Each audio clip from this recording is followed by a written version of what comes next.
You know, if you think everything through, Uncle Marcel is indeed the most suspicious of them all. Well, we still have another trump card on top of all the theorizing and speculating. I know. But they said the person they're putting on trial is a Fatui harbinger called Tartaglia. You're right. This is our best opportunity. All right then, let's do this. I'll stall them at the Opera House and charge Marcel as the true culprit. I won't have any chance of making that charge stick though, unless we find more evidence. It'll be up to you to make it back in time and hand the decisive evidence to me. Finally found it! Huh.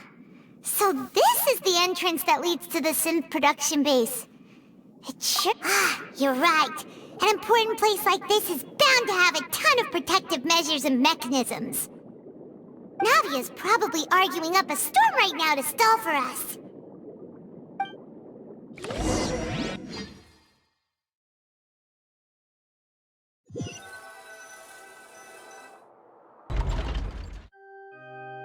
It would appear that I must repeat my question again, Mr. Tartaglia. Do you accept the charge that you are the true culprit behind the serial disappearances case?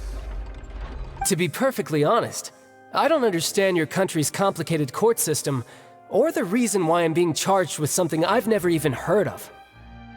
However, I did hear that people who have been charged can choose to participate in a duel to clear their name.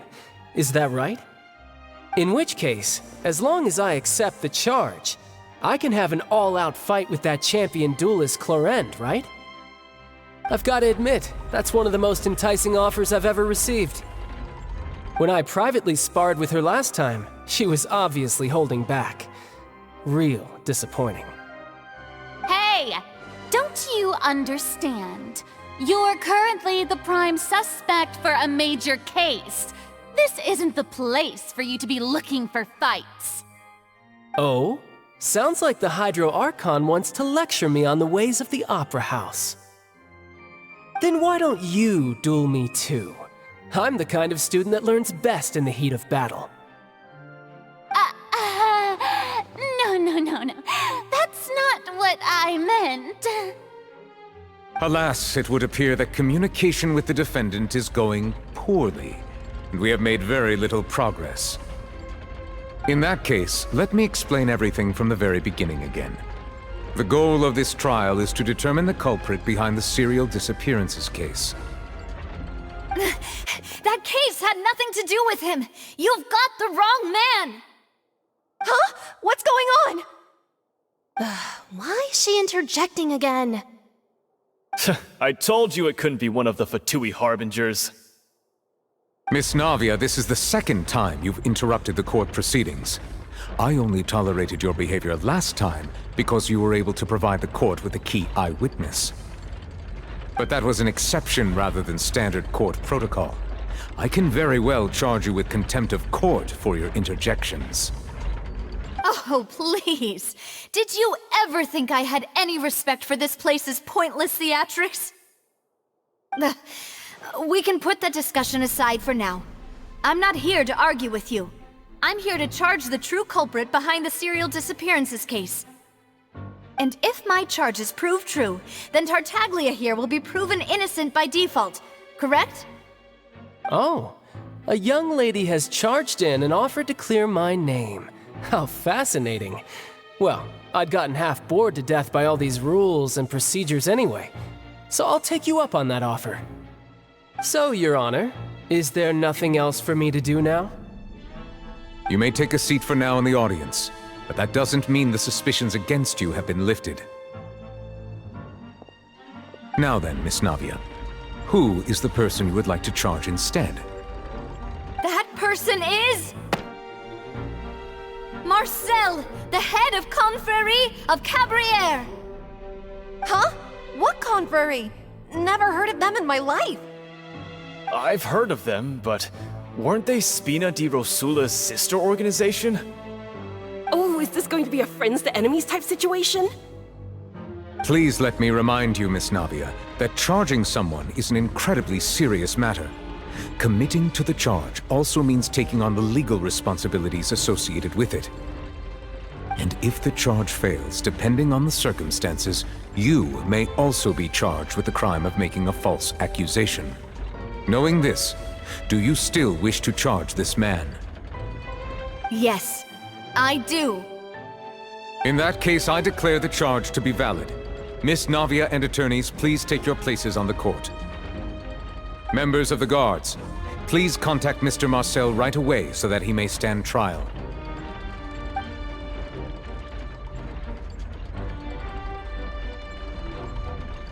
Mr. Marcel, you will not require an attorney. Is that correct? Apologies. It all just happened so quickly. I still haven't figured out what's going on. I think an attorney won't be necessary. This is probably just a misunderstanding between me and Navia. Very well. In that case, since both sides have now arrived, Miss Navia, please present your charges. I would like to take everyone back to 3 years ago, to the case of Callus the Unfaithful. Only through elucidating what really happened in that case can we connect all the dots for the serial disappearances case. Navia, do you really think that I was the one who killed your father? Come on, why would I do that? Callus was my benefactor, and remember both you and I only ran to the scene when we heard the sound of a gun. If that's enough to make me a suspect, wouldn't that make everyone at that banquet a suspect as well?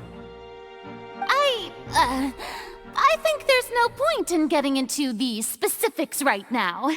The audience doesn't even have the big picture yet. Even I'm struggling to remember some details of that case. Exactly correct, Your Honor. I must refresh everyone's memory about that case before I can explain my charge and reasoning. I see. In which case, I will recount the findings about that case as originally recorded by Maison Gardiennage.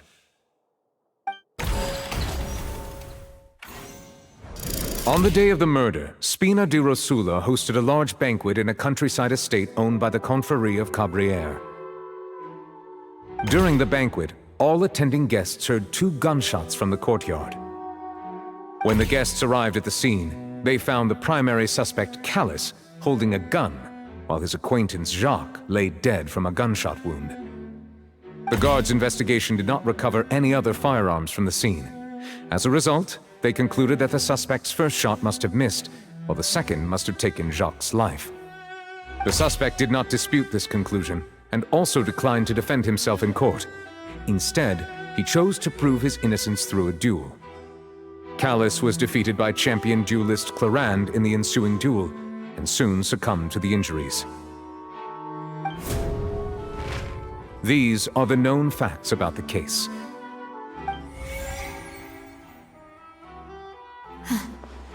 The one with the motive to kill was Jacques, not my father. And even so, Jacques still had no reason to pull the trigger. In truth, the third person shot Jacques first, and was shot in turn by my father when my father seized the gun from him. After that, the true culprit turned the third person into water, erasing all traces of him from the scene. Thank you for the summary, Your Honor. Of course, the guard's conclusion appeared quite sensible to us at the time. However, we should revisit the case now that we've gained new information about the abilities of water from the primordial sea.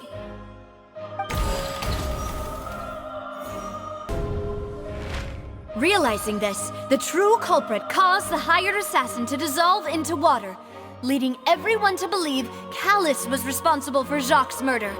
This is the true version of events.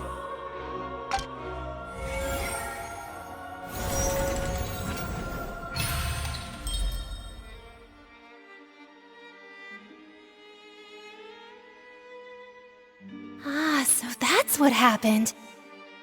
Wait, you're telling me something as dangerous as water from the primordial sea has been used for all these years? What a great theory. It also explains Callus's and Jacques' respective motives. I guess they didn't shoot each other after all. Mr. Marcel, you are the one being charged with the crime. You should provide a rebuttal if you wish to prove your innocence. But I think I agree with everything Navia just said. In fact, there was nothing in her speech that directly implicated me. Then, may I ask some questions?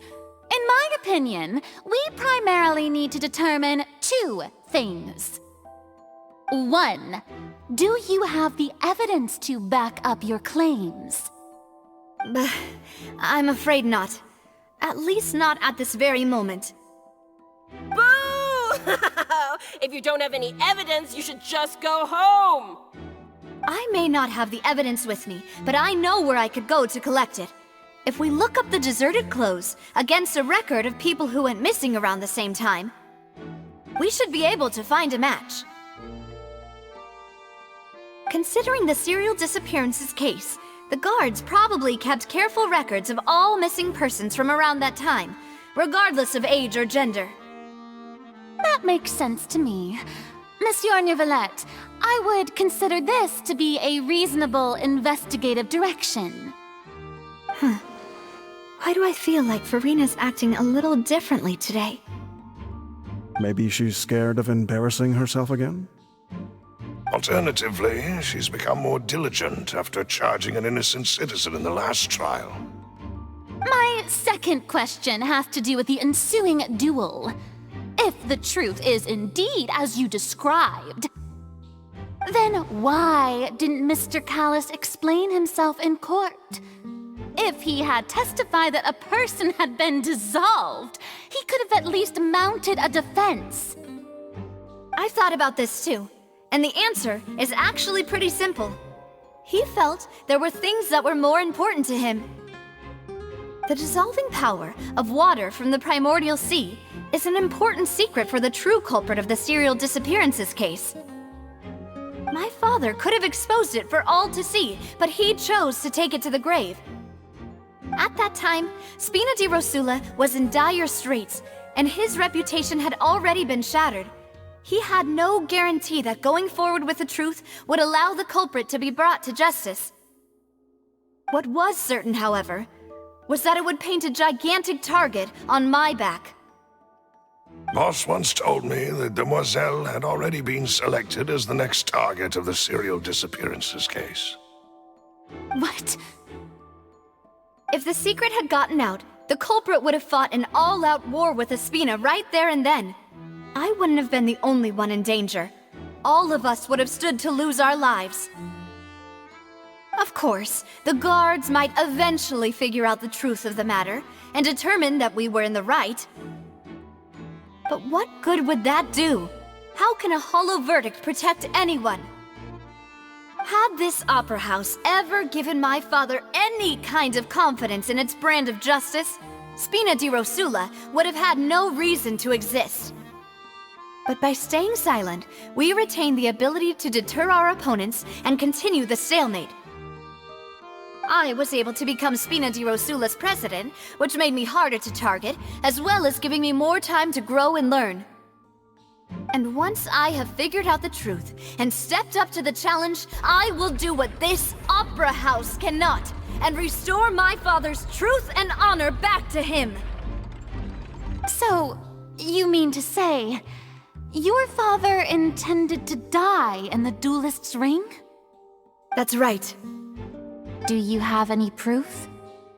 Of course. All you need is to ask his opponent, Clarand. I don't need your apology, your guilt, or your support from the shadows. You don't have to do anything for my sake. But since he entrusted his will to you, Clarand, you should tell us the truth about his sacrifice. So, during the duel, did you believe that Callis was intending to die? Yes, I did. As a champion duelist, I've fought many battles and taken a countless number of dishonored lives. In my line of work, I've seen all kinds of people give their all for the faintest hope to continue living. Some were determined, others passionate, and some even manic and twisted. Just one look and I can tell if a duelist is hoping to live or if they're looking to die. I hereby swear on my name and honor as a champion duelist that Mr. Callis never intended to leave the ring alive. Since that's your testimony, I have no more questions. It appears there really are good grounds to reopen this case. I can